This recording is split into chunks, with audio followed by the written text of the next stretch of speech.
Hi friends, good morning, శుభోదయం అందరికీ కూడా. ఇవాళ వీడియోలో ఒక మంచి మాట చెప్తానండి.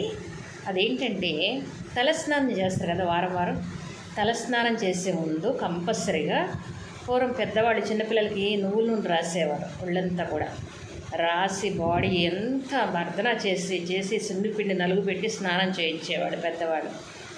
ఎందుకు చేస్తారో తెలుసా అండి? చెవిలో నువ్వుల నూనె ఆవగదం కానీ వేసేవాళ్ళు.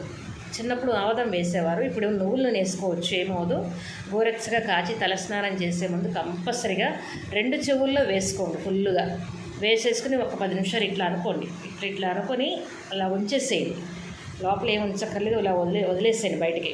వదిలేసిన తర్వాత అలా 2 చెవుల్లో వేసుకొని చక్కగా శుభ్రంగా టాప్ టు బార్డర్ హెయిర్ దగ్గర నుంచి కాలి బొట్టన వేరే వరకు కూడా శుభ్రంగా మొత్తం అంతా బాడీ అంతా నువ్వులను పట్టించేసేయండి.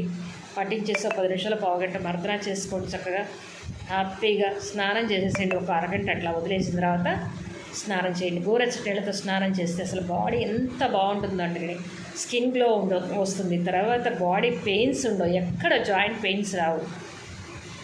ఆ నువ్వులను రాసుకోవడం వల్ల చాలా మంచి బెనిఫిట్స్ ఉన్నాయన్నమాట. కంపల్సరీగా ట్రై చేసి చూడండి.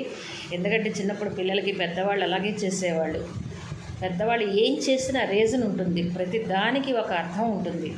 అర్థం లేకుండా వాళ్ళు అలా చేయరు. ఎందుకంటే మనం ఆచరించట్లే. ఇప్పుడు బద్ధకాలు ఎక్కువైపోయి షాంపులు సోపులు అన్నీ వచ్చేసి చేసుకున్నాం. నేనైతే సున్నిపిండి వాడతాను, అస్సలు సోప్ అనేది వాడను. ఒకవేళ వాడినా, నాకు టైం కుదరక వాడినా కూడా నాకు అసలు సున్నిపిండి రుద్దుకున్న ఇది రాదు.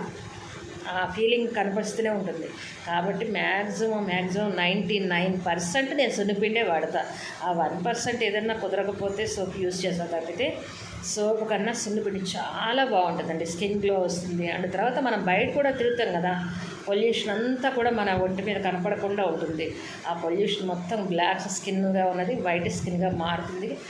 డెఫినెట్గా ట్రై చేయండి. ఎందుకంటే ఒకసారి ఉపయోగిస్తేనే కదా మనకు తెలిసేది. నేనైతే వాడుతున్నా కాబట్టి నేనేమి బ్యూటీ పార్లర్కి వెళ్ళండి. అస్సలు న్యాచురల్గా నేను ఇంట్లోనే సున్నిపిండి నాకు నేనే తయారు చేసుకుంటాను. ఆర్డర్స్ వస్తూ ఉంటాయి, ఆర్డర్స్ పెడుతూ పంపిస్తూ ఉంటాను. అలాగే హెయిర్ ఆయిల్ కూడా అంతే, ఇంట్లో తయారు చేసుకుని చక్కగా ఆర్డర్స్ వచ్చిన వాళ్ళకి పంపిస్తూ ఉంటాను అనమాట. కాబట్టి ఈ టిప్ మీ అందరికీ నచ్చుతుందని నేను అనుకుంటున్నాను. ఈ వీడియో కనుక నచ్చినట్లయితే లైక్ చేయండి, షేర్ చేయండి, సబ్స్క్రైబ్ చేయండి. మీ అభిప్రాయాన్ని కామెంట్ రూపంలో తెలియజేయండి. Thank you.